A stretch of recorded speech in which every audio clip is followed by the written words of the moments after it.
মধ্যপ্রাচ্যে এখন উত্তেজনার নতুন কেন্দ্র হয়ে উঠেছে হরমুজ প্রণালী। বিশ্বের মোট জ্বালানি সরবরাহের 1/5 এই সরু পথ দিয়েই হয়ে থাকে। ফলে ইরান যুক্তরাষ্ট্রের চলমান সংঘাতও এখন এই অঞ্চলকে ঘিরে আরও তীব্র হচ্ছে। সম্প্রতি ইরানের বিপ্লবী গার্ড বাহিনী একটি নতুন মানচিত্র প্রকাশ করেছে, যেখানে এই অঞ্চলে নিজেদের নিয়ন্ত্রণ আরও বিস্তারের ইঙ্গিত দেওয়া হয়েছে।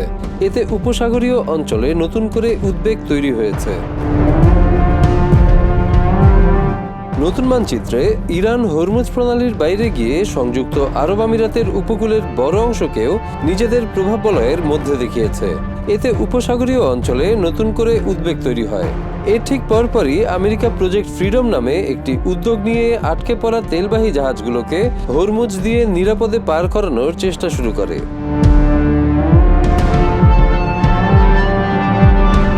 এদিকে একই সময় আমিরাত জানায় তাদের ফুজাইরা অঞ্চলে তেল অবকাঠামো লক্ষ্য করে ড্রোন ও ক্ষেপণাস্ত্র হামলা হয়েছে। এতে একটি বড় জ্বালানি কেন্দ্রে আগুন লাগে। এটি যুদ্ধবিরতির পর উপসাগরীয় কোনো দেশে প্রথম বড় ধরনের হামলা হিসেবে দেখা হচ্ছে। ইরান সরাসরি দায় স্বীকার না করলেও যুক্তরাষ্ট্রের কর্মকাণ্ডকে দায়ী করে পরোক্ষভাবে হামলায় দায়ে নিজেদের অবস্থানের সঙ্গে যুক্ত করেছে। ইরানি সংসদের স্পিকার মোহাম্মদ বাঘের গালিবাফ এক মন্তব্যে বলেন, বর্তমান পরিস্থিতি যুক্তরাষ্ট্রের জন্যই বেশি চাপ তৈরি করছে। ইরান এখনো প্রকৃত প্রতিক্রিয়া শুরুই করেনি। বিশ্লেষকদের মতে ইরানের জন্য হরমুজ প্রণালী এখন কেবল একটি জলপথ নয়, বরং একটি কৌশলগত অস্ত্র। এই পথ দিয়ে বিশ্ব বাণিজ্যের বড় অংশ, বিশেষ করে তেল ও তরল গ্যাস পরিবাহিত হয়। এখানে সামান্য অস্থিরতাও বিশ্ব অর্থনীতিতে বড় প্রভাব ফেলতে পারে।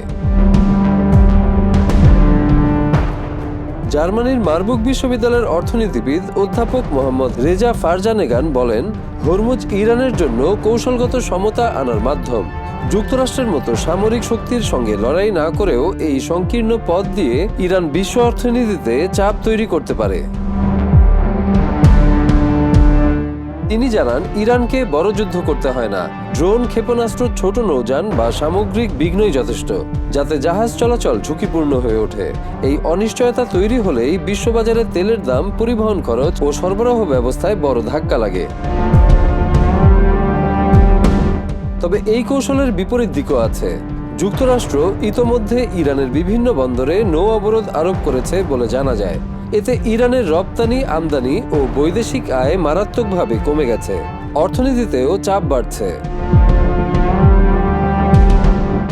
বিশ্লেষকদের মতে হরমুজ নিয়ন্ত্রণ ইরানের জন্য যেমন শক্তি, তেমনি ঝুঁকিও। এই পথ পুরোপুরি ব্যবহার করলে সবচেয়ে বড় ক্ষতি সবারই হবে, ইরানেরও আবার বিশ্ব অর্থনীতিরও। এদিকে যুদ্ধবিরতি থাকলেও পরিস্থিতি ক্রমেই অস্থির হচ্ছে। আমিরাতের তেল স্থাপনায় হামলা, মার্কিন নৌবাহিনীর জাহাজ চলাচল এবং পাল্টাপাল্টি অভিযোগ এই উত্তেজনাকে আরও বাড়িয়েছে।